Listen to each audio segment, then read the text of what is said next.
Hello बच्चों, कैसे हैं आप लोग? बढ़िया एकदम। चलिए, आज जो है हम एक अमेजिंग सा सेशन स्टार्ट करने जा रहे हैं और अमेजिंग सेशन में आज हम एक सबसे इम्पोर्टेंट टॉपिक का डिस्कशन करेंगे। हम सबको पता है कि हम लोग चैप्टर नंबर 4 पढ़ रहे हैं, एनिमल किंगडम। और उस चैप्टर में हमने फाइलम स्टार्ट कर दिया है और फाइलम पोरीफेरा, फाइलम सिलेंट्रेटा बहुत अच्छे से लाइन बाय लाइन एनसीईआरटी का हमने डिटेल डिस्कशन किया है। आई होप कि इससे पीवाईक्यूज आपके बन रहे हैं, और नहीं बन रहे तो आप हमें कमेंट बॉक्स में बताइएगा। बाकी आज जो है फिर से एक अमेजिंग फाइलम हम पढ़ेंगे जो हमारे आसपास तो है पर हमें नहीं पता है।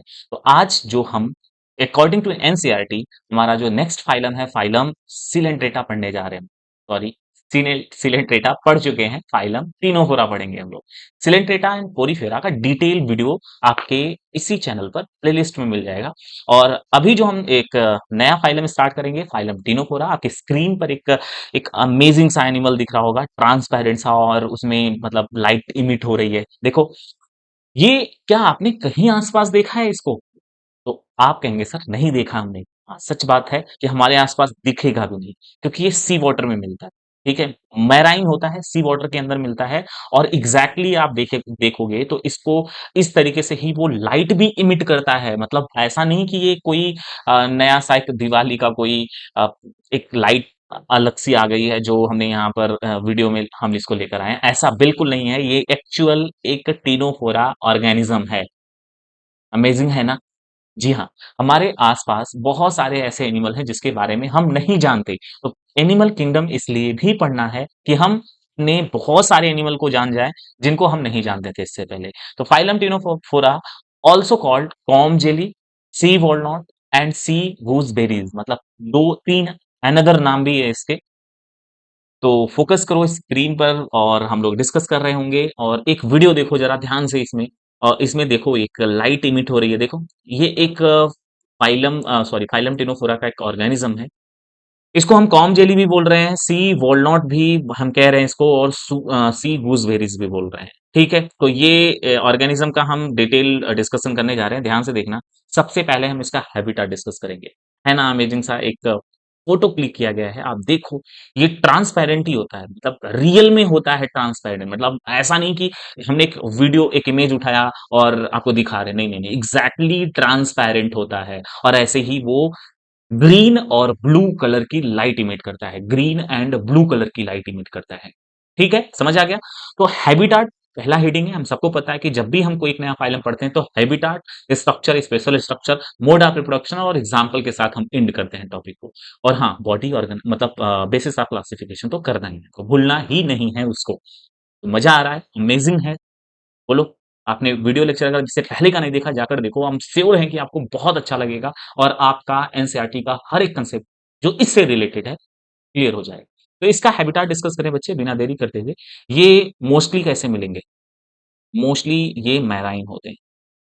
मोस्टली ये कैसे हैं? मैराइन है।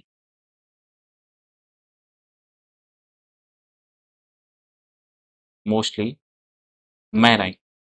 तो हैबिटाट इसका कहाँ? मैराइन, मतलब सी वाटर में मिलेंगे हमको। और ये जो फोटो दिख रहा है आपको, मतलब है ना, बहुत अच्छा सा लग रहा है, हमको भी अच्छा लग रहा है, सच बता रहे हैं। और ये ऐसा ही होता है। ठीक, आगे बढ़ते हैं।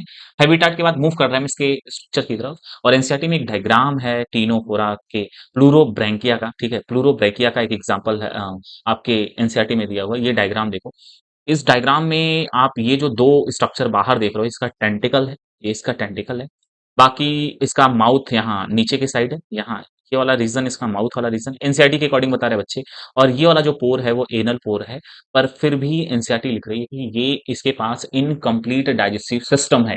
ठीक है, तो एनसीईआरटी लिख रही तो हमें मानना भी पड़ेगा। हम कह रहे हैं सर ये माउथ भी है, इसके पास एनल पोर भी है, पर अभी मान लो कि ये डेवलप्ड नहीं है, कंप्लीटली डेवलप्ड नहीं है, तो एनसीईआरटी लिख रही है कि इनकम्प्लीट डाइजेस्टिव सिस्टम इसके पास है।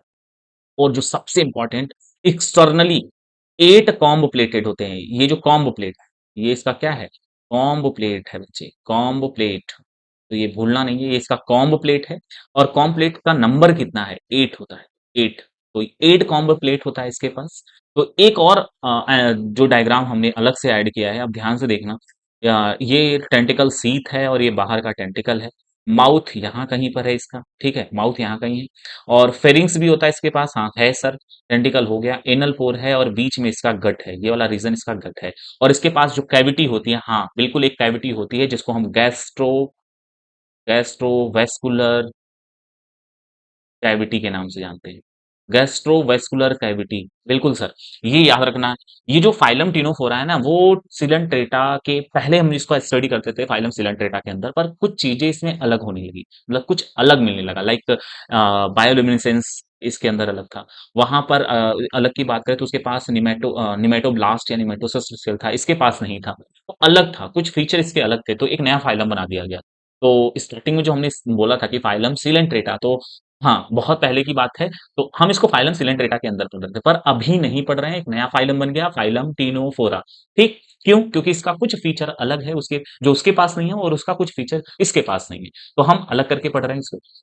इतना क्लियर है स्ट्रक्चर में? चलो आगे बढ़ते हैं, मूव करते हैं। बेसिस ऑफ क्लासिफिकेशन, एक बार ध्यान से सुनो मेरे बच्चों। हम सबसे पहले आपको ये बताना चाहते हैं कि बेसिस ऑफ क्लासिफिकेशन का वीडियो अगर आपने lecture number 1 and lecture number 2 detail नहीं देखा है, तो पहले जाके उसको देखो, तब जाके बहुत अच्छे से समझ में आएगा।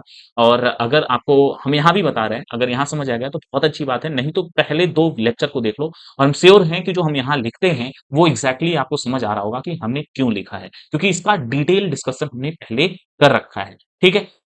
अब आते हैं बॉडी ऑर्गेनाइजेशन की बात करें, टीनोफोरा के बॉडी ऑर्गेनाइजेशन की। तो टीनोफोरा का बॉडी ऑर्गेनाइजेशन कैसा होगा? Tissue level of organisation, tissue, जी। डाइजेशन, एनसीईआरटी लिख रही है, इंट्रासेलुलर भी है, intracellular and second extracellular, intracellular and extracellular, बिल्कुल बात सही है सर। हाँ, अब आगे आते हैं इसमें, सिमेट्री की बात कर लेते हैं। इसकी सिमेट्री कैसी? तो इसकी सिमेट्री जो होगी, रेडियल सिमेट्री, रेडियल, ये देखो तीनों मैच कर रहा है, सिलेंट्रेटा में भी तीनों यही पैटर्न था हमारा। जम लेयर की बात करेंगे तो डिप्लोब्लास्टिक, डिप्लोब्लास्टिक, जम लेयर डिप्लोब्लास्टिक है। सिलोम, ए सिलोमेट, कैसे होते हैं? ए सिलोमेट होते हैं। सेगमेंटेशन, हाँ अनसेगमेंटेड बॉडी होती है, अनसेगमेंटेड बॉडी है। नोटोकॉर्ड absent, नोटोकार्ड क्या है? एब्सेंट।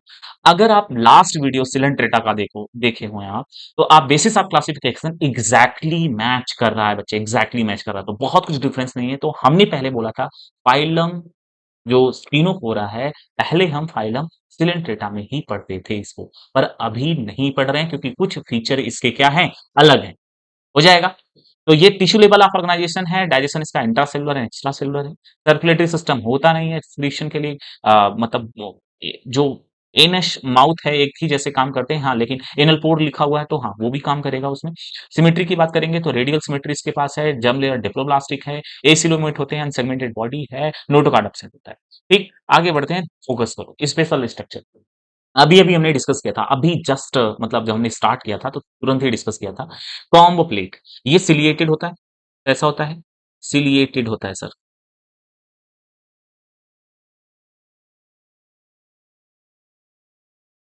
सिलिएटेड होता है, सिलिएटेड होता है। तो कॉम्ब प्लेट जो है, आप देखो ये कितने नंबर में है? 8 नंबर में, तो यहाँ पहले हम 8 कॉम्ब प्लेट लिखते हैं, 8 लिख देते हैं हम, ठीक है? 8 क्या है?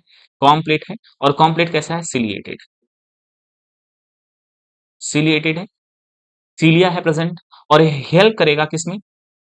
Help in locomotion, help in locomotion, किसमें हेल्प कर रहा है बच्चे? लोकोमोशन में हेल्प कर रहा है। फोकस करो, ये देखो 8 नंबर में होगा, ये 8 नंबर में होगा, 8 नंबर में, ठीक। और यहाँ ऊपर एनल पोल है, पोर है इसका। और उसके बाद सिलिएटेड कॉम्प्लेट ये लिखा है, माउथ इसका डाउन साइड यहाँ पर लिखा है, टेंटिकल है। तो हम एनसीईआरटी में ये डायग्राम तो है, पर इसके इसका जो लेवलिंग नहीं किया गया है, यहाँ पर है, कर सकते हो आप भी। हाँ, इसका थोड़ा सा एक जूम, इतना स्ट्रक्चर मान लो, इतना स्ट्रक्चर हमने जूम करके बनाया है, यहाँ यहाँ जूम करके बनाया है। तो आप ध्यान से देखो, ये जो कॉम्ब प्लेट है वो सिलिएटेड है, कैसा है? सिलिया है इसके पास, सिलिया प्रेजेंट है। तो कॉम्ब प्लेट के पास सिलिया है, और ये हेल्प करेगा लोकोमोशन में, इसके मूवमेंट में हेल्प करेगा। हो जाएगा यहाँ तक। और ये जो कॉम्ब प्लेट होता है वो एक्सटर्नल होता है, एनसीईआरटी लिखता है एक्सटर्नल है। तो हो जाएगा। चलो आगे बढ़ते हैं। स्पेशल स्ट्रक्चर में बायोल्यूमिनेसेंस, बायोल्यूमिनेसेंस, बायोल्यूमिनेसेंस और एनसीईआरटी लिख रही है the property by which organisms organisms emit light, emit light, organism emit light. तो बायोल्यूमिनेसेंस वर्ड उसके लिए यूज करेंगे कि एक ऐसी प्रॉपर्टी जिसमें लिविंग ऑर्गेनिज्म इमिट करता है क्या, लाइट, लाइट इमिट कर रहा है, देखो ये। और वो लाइट कैसी है बच्चे, इसकी लाइट कैसी है, तो हम लिखेंगे ये लाइट इसकी है ब्लू कलर की एंड ग्रीन कलर की। क्योंकि सर रेड भी है, हाँ थोड़ा सा रेडिश भी होता है, पर ब्लू एंड ग्रीन इसमें ज्यादा है, तो ब्लू एंड ग्रीन कलर की लाइट इमिट करता है ये। तो यहाँ बायोल्यूमिनेसेंस एक प्रॉपर्टी है जो किसके पास है, टीनोफोरा के पास है, सिलेंट्रेटा में नहीं था। और ये लाइट इमिट करता है, तो सी वाटर के अंदर आपको इसी तरीके से लाइट मिलेगी, यानी सी वाटर में दिवालियां रेगुलर बनाई जाती हैं, और वो कौन बना रहा है, टीनोफोरा बना, है ना। तो ब्लू एंड ग्रीन कलर की लाइट इमिट करता है, क्लियर हो जाएगा। चलो हो जाएगा ना यहाँ तक, चलो आगे बढ़ते हैं, फोकस करो। रिप्रोडक्शन की बात करते हैं। तो reproduction only, only sexual, only sexual है। रिप्रोडक्शन में ओनली सेक्सुअल है। और सेक्सुअल होगा तो किस, क्या बनेगा यहाँ पर, गैमीट बनेगा सर, गैमीट का फॉर्मेशन है, गैमीट फॉर्मेशन। हमेशा याद रखो, जब भी सेक्सुअल रिप्रोडक्शन होगा वहां गैमीट का फॉर्मेशन होगा। एक्सेप्शन अलग मैटर है, पर गैमीट बनेगा यहाँ, ठीक है, गैमीट बनेगा। क्योंकि अगर आप बैक्टीरिया के केस में बात कर रहे हो तो हाँ कुछ मैकेनिज्म होते हैं, तो अलग बताएंगे उसको हम कभी। अभी के लिए याद रखो सेक्सुअल में गैमीट का फॉर्मेशन होगा ही होगा, ठीक। तो अभी हम थोड़ा सा सिलेंट्रेटा में आते हैं। सिलेंट्रेटा में जो इससे पहले का फाइल हमने पढ़ा, वहां मोड ऑफ रिप्रोडक्शन शायद हमने डिस्कस नहीं किया है, तो आप एडिशनल मतलब ऐड कर लो और यहीं पर याद कर लो। मोड ऑफ रिप्रोडक्शन की बात करें तो वहां दोनों है, एक से ए सेक्सुअल भी है और सेक्सुअल भी है। तो हाँ, मोड ऑफ रिप्रोडक्शन में एक हेडिंग वाइज हमने डिस्कस किया, पर इनडायरेक्टली हमने डिस्कस किया है।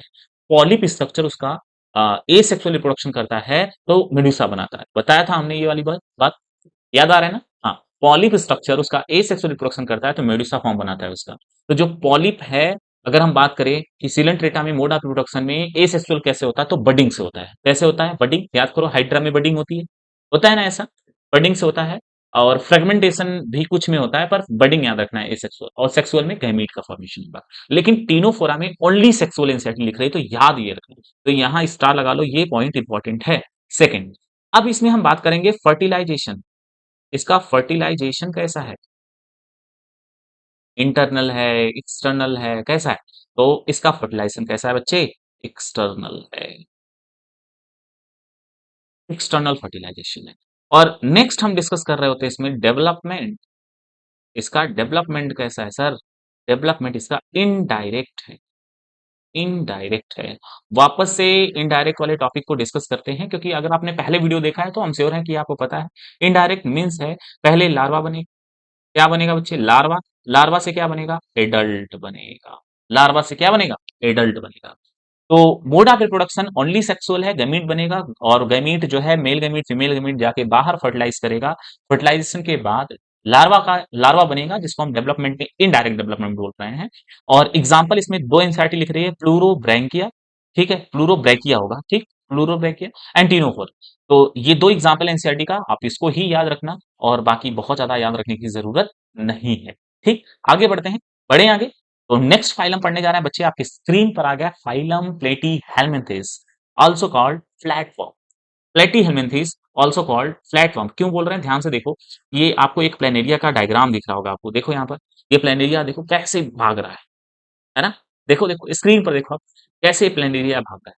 और एक और आपको एनिमेटेड वीडियो दिख रहा होगा आपको, और ये देखो, ये इसका ओरल माउथ है, और यहाँ पर एक और सकर दिख रहा है, तो दो सकर इसके पास है यहाँ पर। ये आपका लीवर फ्लूक, ये क्या है, लीवर फ्लूक है। अब एनसीईआरटी में डायग्राम अलग से अलग तरीके का है, पर यहाँ अलग है। एक उसके पास दो सकर होता है, लीवर फ्लूक के पास कितने सकर होते हैं, दो सकर होते हैं। एक माउथ होता है हमारा, और दूसरा जो होता है हमारा वेंट्रल सकर होता है, जो यहाँ पर आपको दिख रहा होता है, जिसको एसिटाबुलम भी बोलते हैं, एसिटाबुलम, ठीक। तो ये दो वीडियो जो आपको स्क्रीन पर दिख रहा है, ये प्लेटीहेल्मिन्थेस यानी फ्लैटवर्म के ऑर्गेनिज्म का है। फ्लैटवर्म क्यों बोल रहे हैं, क्योंकि इसकी जो बॉडी है, ये बॉडी इसकी कैसी होती है, प्लेटीहेल्मिन्थेस की जो बॉडी होती है, वो होती कैसी है? Dorsoventrally, dorsoventrally planted, dorsoventrally flatted body होती है इसकी, मतलब चिपटी होती है, लीफ लाइक, लीफ देखें आप, leaf like ribbon like structure होता है इसके बॉडी का। तो डॉर्सली वेंट्रली फ्लैटेड होती है, तो इसलिए हम इसको एक और नाम से जानते हैं, फ्लैट वर्म। बढ़े आगे, हो जाएगा ना? चलो आगे बढ़ते हैं। कमेंट में बताते नहीं हो कि वीडियो कैसा लग रहा है, आपको समझ आ रहा है कि नहीं आ रहा है। हाँ, पहले हम बात कर रहे हैं कि हैबिटाट, हैबिटाट इसका कैसा, क्योंकि हमें पता है कि हम जब भी किसी फाइलम को पढ़ेंगे उसका पहले हैबिटाट पढ़ेंगे, आफ्टर दैट स्ट्रक्चर पढ़ेंगे, उसके बाद स्पेशल स्ट्रक्चर पढ़ेंगे, क्योंकि हर एक फाइलम के पास अपना खुद एक स्पेशल स्ट्रक्चर है। ठीक है, लास्ट में उसका एग्जाम्पल कर रहे हैं। तो हैबिटाट इसकी बात करें तो हाँ, ये फ्री लिविंग भी है, फ्री लिविंग, और दूसरा पैरासाइट, पैरासाइट, और पैरासाइट में कहाँ है? किस टाइप का पैरासाइट है? एक एक तो होता है, ये Indo parasite, Indo parasite. Focus करना बच्चे, ध्यान से देखना, इसका हैबिटाट हम बता रहे हैं दो टाइप का है, फ्री लिविंग है और पैरासाइट। मोस्टली किस तरह के होते हैं? तो आप हम बताएंगे इंडो पैरासाइट होते हैं, मोस्टली मतलब पैरासाइट होते हैं, फ्री लिविंग बहुत ही कम मिलते हैं। तो हैबिटाट हो जाएगा यहाँ तक। स्ट्रक्चर देख लो आपके स्क्रीन पर, एक एनसीईआरटी का स्ट्रक्चर है, मतलब जो डायग्राम है, और एक अलग से हमने ऐड किया है। तो ये प्लेनेरिया का है जो फ्री लिविंग होता है, फ्री लिविंग जो ऑर्गेनिज्म है वो प्लेनेरिया है, प्लेनेरिया। ठीक है, और ये दोनों जो है ये पैरासाइट है, और वो भी दोनों कैसे हैं? Indo parasite. दोनों कैसे पैरासाइट? इंडो पैरासाइट है। प्लेनेरिया में आप देखेंगे इसका बॉडी जो है ना वो जैसे सिफेलो, मतलब हेड और टेल वाले रीजन में डिवाइड होता है, पर ऐसा नहीं बोलेंगे कि इसके पास सेगमेंट होता है, अनसेगमेंटेड बॉडी है, पर हेड रीजन ऐसा लगता है कि हेड रीजन इसका है, टेल रीजन। तो ये जो आप ऊपर देख रहे हैं आप, ये यहाँ पर ये हेड रीजन जैसा दिख रहा है, यहाँ टेल रीजन दिख रहा है। तो फोकस करो, ध्यान से देखो, इसमें कुछ पार्ट्स लिखे हुए हैं। यहाँ इसका गैंग्लियन होता है, गैंग्लियन, ठीक है, जो ब्रेन वाले पार्ट में होता है इसका। आई स्पॉट है, मतलब आई डेवलप नहीं है पर आई स्पॉट बनने लगे थे। माउथ इसका यहाँ पर है, यहाँ कहीं माउथ, इंडिया का माउथ यहाँ सामने मत समझना बच्चे, माउथ यहाँ नीचे के साइड है, यहाँ पर। और ये गैस्ट्रोवेस्कुलर कैविटी इसके पास है, तो माउथ से फूड लेंगे और इस कैविटी के अंदर जाता है। तो गैस्ट्रोवेस्कुलर कैविटी हमें सिलेंट्रेटा में भी मिला, टीनोफोरा में भी मिल गया, और यहाँ पर हमें प्लेटिव के अंदर भी मिल रहा है। और इसके अंदर फेरिंग्स भी होगा, फेरिंग्स हमको इससे पहले टीनोफोरा में भी हमने पढ़ा था, फेरिंग्स होता है इसके पास, ठीक है। और वेंट्रल नर्व कॉर्ड होता है, तो वेंट्रल नर्व कॉर्ड होगा इसके पास, ठीक है, वेंट्रल नर्व कॉर्ड होता है, और जो आगे जाके गैंग्लियन होता है। तो नर्व कॉर्ड, हाँ इसके पास नर्व कॉर्ड है। तो स्ट्रक्चर की बात करेंगे तो एनसीईआरटी का स्ट्रक्चर है, आप टेफोम या टीनिया का स्ट्रक्चर देखो आप, इससे फ्लैटेड बॉडी है, ऊपर ऐसे एक स्टॉल होता है, अभी हम इसका डिटेल डिस्कशन करेंगे।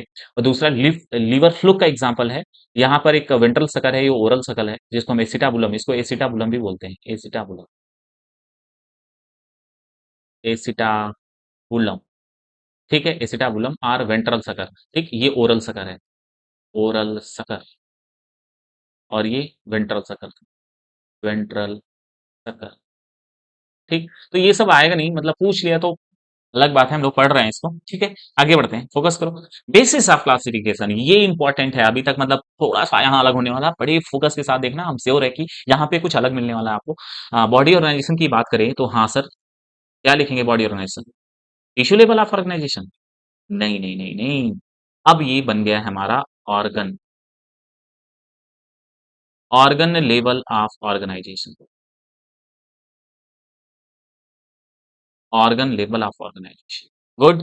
डाइजेशन की बात करेंगे, डाइजेशन इसका कैसा है बताओ? Complete, incomplete? इनकम्प्लीट है बच्चे,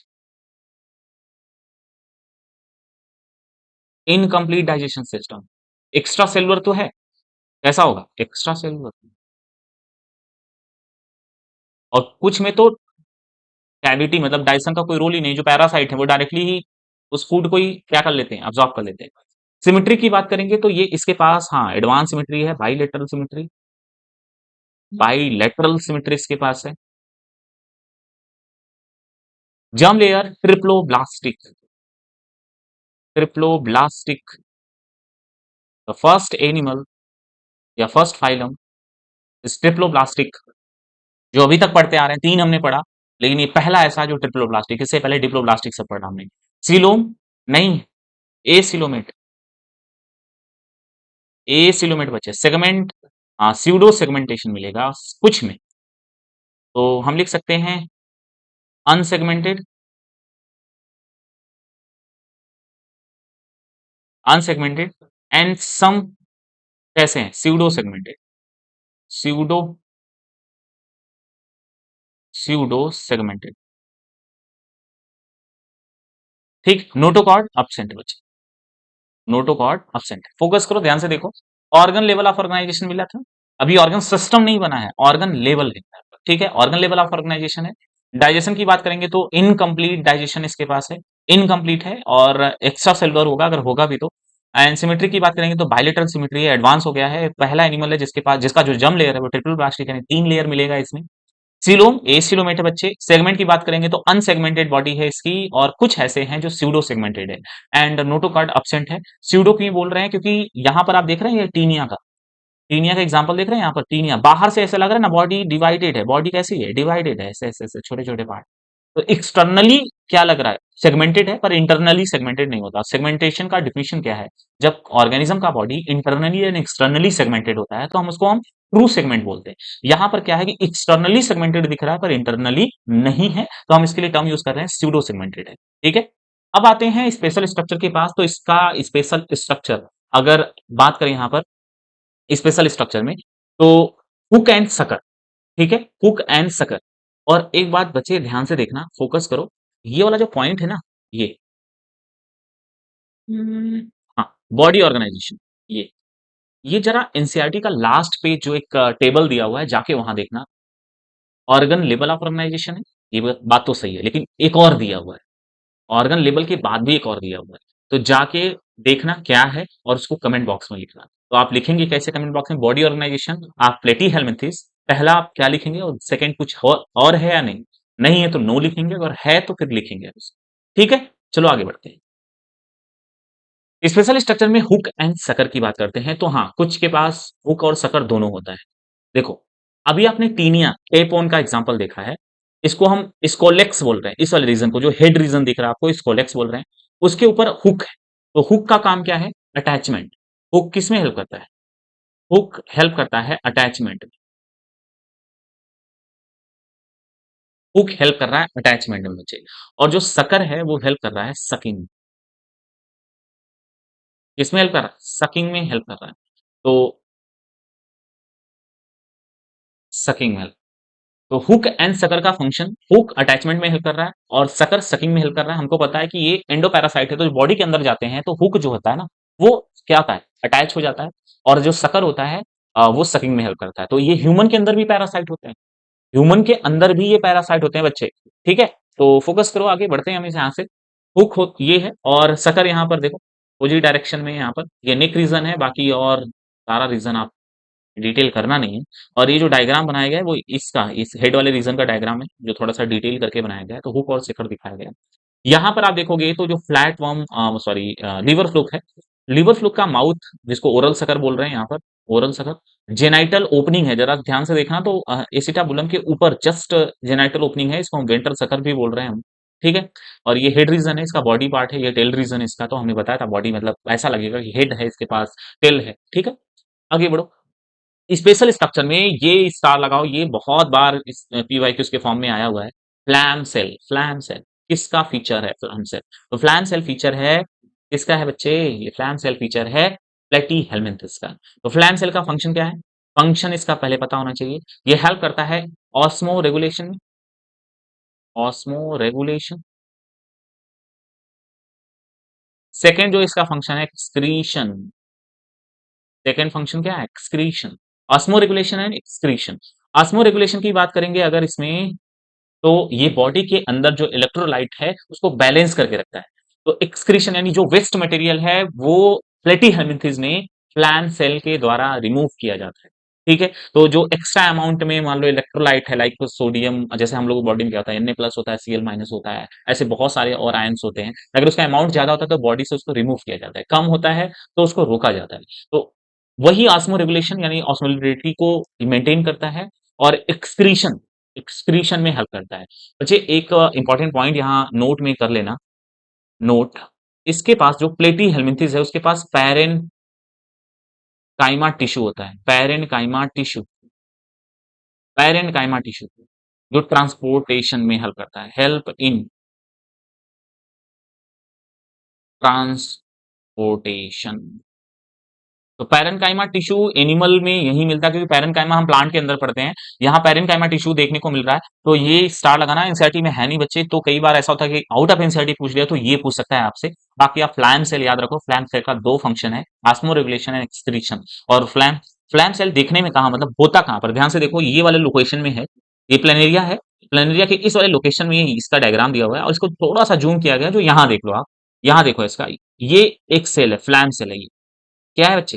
फ्लैम सेल है, ये पूरा फ्लैम सेल है। तो ये स्ट्रक्चर फ्लैम सेल का है, और इसके अंदर इसका न्यूक्लियस है। तो यही जो सेल है, ये एक्सक्रीशन में यानी बॉडी से वेस्ट मटेरियल को रिलीज करेगा, और बॉडी के अंदर जो फ्लूइड है उसका ऑस्मो रेगुलेशन भी मेंटेन कर रहा होगा। ठीक, तो यहाँ से फ्लैम सेल से रिमूव होके जो फ्लूइड है वो ट्यूब सेल के थ्रू बॉडी से रिमूव किया जाता है, बॉडी से बाहर रिलीज किया जाता है। तो यहाँ से, जैसे मान लो यहाँ से उसने एक्सक्रीट किया, मतलब फिल्टर किया, और एक्सक्रीशन के थ्रू, जैसे किडनी हमारी होती है वैसे फ्लैम सेल, किडनी जैसे होती है वैसे फ्लैम सेल है। किडनी क्या काम है? हमारे बॉडी से जो नाइट्रोजनस वेस्टेज है उसको बाहर निकाल, जो हार्मफुल होते हैं, तो यहाँ से वो निकाल के ट्यूब के थ्रू, कहाँ से, यूरेथ्रा के थ्रू बाहर रिलीज करती है। तो वैसे ही ये रिलीज करेगी इस ट्यूब सेल के थ्रू। हो जाएगा इतना। फ्लैम सेल भूलना नहीं है, ऑस्मो रेगुलेशन एक्सक्रीशन में हेल्प करता है। अब आते हैं रिप्रोडक्शन।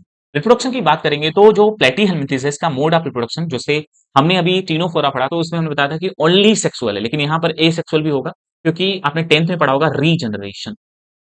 रीजनरेशन तो याद है आपको, जब हम मतलब एसेक्सुअल क्या होता है? जब बॉडी पार्ट से ही एक नया ऑर्गेनिज्म बन जाए। तो जो प्लेनेरिया होता है ना, उसके पास हाई कैपेसिटी होती है रीजनरेट करने की। जो ये प्लेनेरिया का डायग्राम देख रहे हो, इसके पास ना हाई कैपेसिटी होती है क्या करने की, रीजनरेट करने की। इसका बॉडी अगर कई पार्ट्स में ऐसे ऐसे ब्रेक हो जाए, ऐसे इस तरीके से ब्रेक हो जाए, तो इसका हर एक पार्ट जो है रीजनरेट करके एक नए प्लेनेरिया को बना सकता है।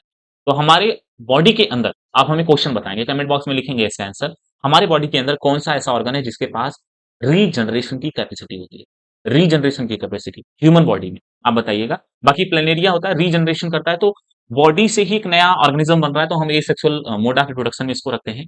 रीजनरेशन हो रहा है वहां पर। सेक्सुअल में गैमीट बनेगा, ठीक है, क्या होगा, गैमीट का फॉर्मेशन होगा। और जो ऑर्गेनिज्म है ये हर्माफ्रोडाइट होगा, प्रोडाइट,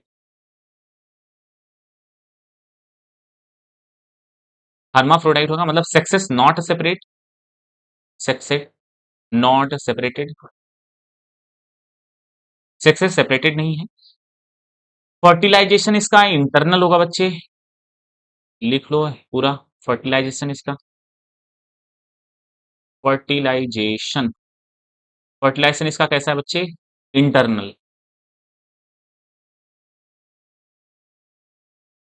इंटरनल है। डेवलपमेंट की बात करेंगे,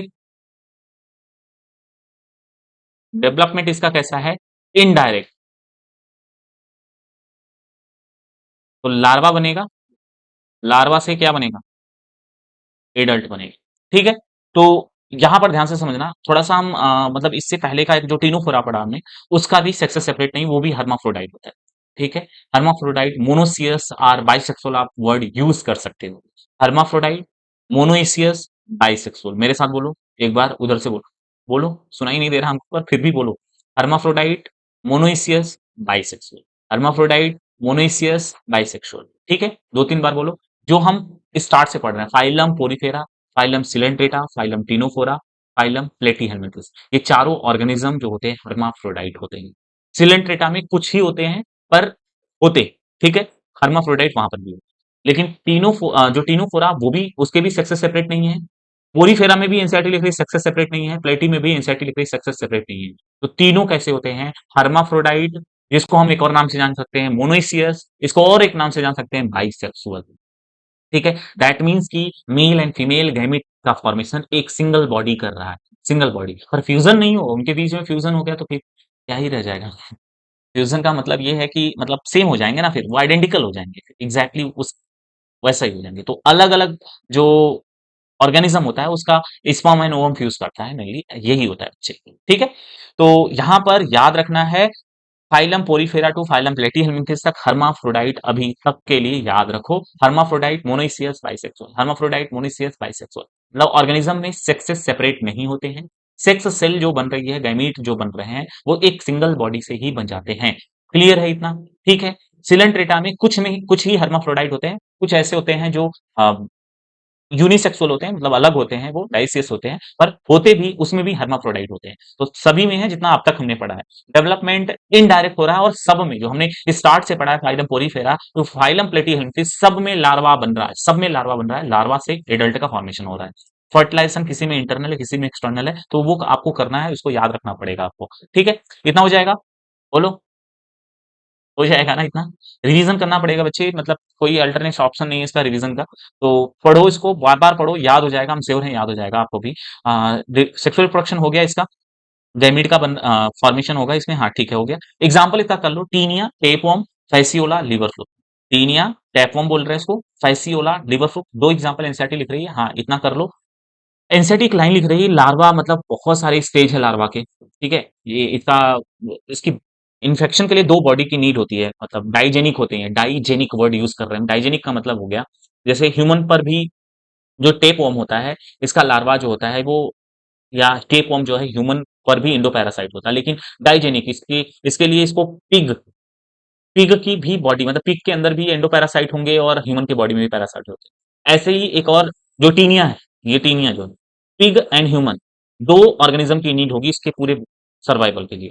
फैसियोला या लीवर फ्लूक की बात करें तो इसमें लीवर फ्लूक ये सिप के, भेड़ के लीवर के साथ अटैच होता है, ठीक है, भेड़ के लीवर के साथ अटैच होता है। उसके बाद ये स्नेल के पास जाता है, तो ये भी दो बॉडी की जरूरत होती है, डाइजेनिक दोनों होते हैं, यानी एंडोपैरासाइट है पर डाइजेनिक है, यानी दो ऑर्गेनिज्म की जरूरत होगी इनको अपने पूरे लाइफ साइकिल को कंप्लीट करने के लिए। टीनिया में ह्यूमन और पिग इसकी जरूरत होगी, और फैसियोला के लिए सिप और स्नेल की जरूरत होगी।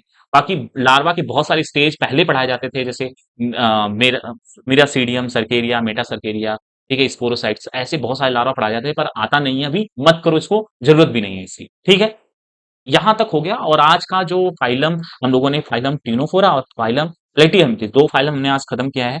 और करना क्या है इसके बाद, आप सबको पता है कि सर हमें जाके एनसीईआरटी की रीडिंग करनी है अच्छे से, एमसीक्यू बुक सॉल्व करना है, पीवाईक्यू बुक की सॉल्व करना है हमको। और हम आपको बता दें कि अभी हम कुछ एक नया वीडियो लाएंगे आपके लिए, और पीवाईक्यू रिलेटेड होगा, तो हम लाके कुछ क्वेश्चन आपके सामने आपसे सॉल्व कराएंगे कि तीन ऑप्शन क्यों गलत होते हैं, एक क्यों करेक्ट होता है हमारा।